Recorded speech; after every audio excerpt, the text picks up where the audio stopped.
জাহের আলভির wife যে মাদক নিত, সে যে গাঞ্জা খাইতো, সে যে মদ খাইতো, সেই ভিডিওটা অলরেডি ভাইরাল হয়েছে। এবং সেই ভিডিওটাতে সে যেভাবে গাঞ্জা টানতেছে ভাই, মানে আমি নিজে অবাক হয়ে গেছি, মেয়ে মানুষ কীভাবে গাঞ্জা খাইতেছে ভাই। আবার অনেকে এটা জাস্টিফাই করে কমেন্টে লিখতেছে যে বন্ধু বান্ধবের পার্টিতে একটু এরকম করতেই পারে। ভাই, আপনার বউ যদি হচ্ছে বন্ধু বান্ধবের পার্টিতে যে গাঞ্জা খায়, মদ খায়, আপনি এটা রাজি হবেন? আপনার কাছে এটা ভালো লাগবে? মানে যারা এই লজিকটা দিতেছেন, অনেকে বলতেছে জাহির আলভি এই জন্য যে মাফ পাবে সেটা না, মাফ পাওয়ার কথা না। সে মাফ পাইলো না, মনে করেন যে তাকে মাফ করবো না আমরা, তাই তাই তাই বলে কি সে যে বলতেছে যে ইকরা ড্রাগ এডিক্টেড ছিল, সেটা কি ভুল বলতেছে? সেটা তো ভুল বলে নাই। সে বাঁচার জন্য এখন সত্যি কথা বলতেছে। আমরা যতই অবিশ্বাস করতাম, আমি তো অবিশ্বাস করছি, মানে একদম গালাগালি করছি। কিন্তু কথা হচ্ছে যে একটা মাদকাসক্ত মহিলা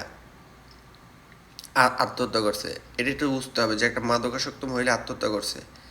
এখানে কিন্তু এই কেসটা দুর্বল হয়ে যাবে, কারণ একটা মানুষ যখন মাদক নেয়, সে তার স্বামীকে নিয়ে সন্দেহ প্রবণ হলে, সে মাদক যদি গাঁজা খায়, মদ খায়, সে অবস্থায় সে আত্মহত্যার ডিসিশন নিতে কিন্তু তার জন্য খুব কঠিন কিছু হবে না। নাইলে এরকম একটা ছোট বাচ্চা রেখে একটা স্বাভাবিক মানুষ আসলে এত ইজিলি মৃত্যুর কথা চিন্তা করবে? একটা শিক্ষিত মহিলা, আমার মাথায় ঢুকতেছিল না।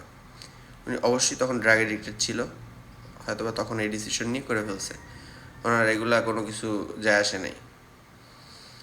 তবে জাহির আলভি যদি পরকীয়া করে থাকে, এবং করছে অবশ্যই, তবে সেই হিসাবটা তার অবশ্যই দিতে হবে। সেখান থেকে সে পার পাওয়ার কথা উচিত না। কিন্তু আমি অবাক হয়েছি ভাই, সত্যি আমার হচ্ছে মেন্টালিটি চেঞ্জ হয়ে গেছে। কারণ আমার ওয়াইফও যদি হচ্ছে ড্রাগ এডিক্টেড, প্লাস হচ্ছে আপনার মদটা এগুলো খাইতো, আমি নিজে আমার ওয়াইফের সাথে আসলে কন্টিনিউ করতে চাইতাম না, বা হচ্ছে আমার কাছে ভালো লাগতো না। এবং এই ইকরার যে বান্ধবীরা এখন এই অনলাইনে এত মানে মিডিয়ার সামনে কথা বলতেছে, ওগুলোই তো গাঁজা খাইছে সাথে সাথে। এগুলোই সেগুলা যেগুলো হচ্ছে ইকরার সাথে বসে গাঁজা খাইতো, মদ খাইতো। এবং এই পার্টিতে দেখেন রাত্রে যে ছেলেদের হাতও আছে এখানে ভিডিওতে, ছেলেরাও ছিল।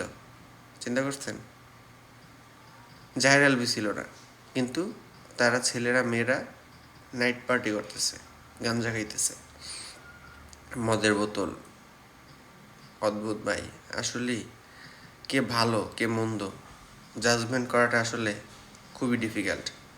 আর এক পক্ষের গল্প শুনে আসলে আরেক পক্ষকে একদম পুরো দোষ দিয়ে দেওয়াটা, এটাও সত্যি ঠিক না।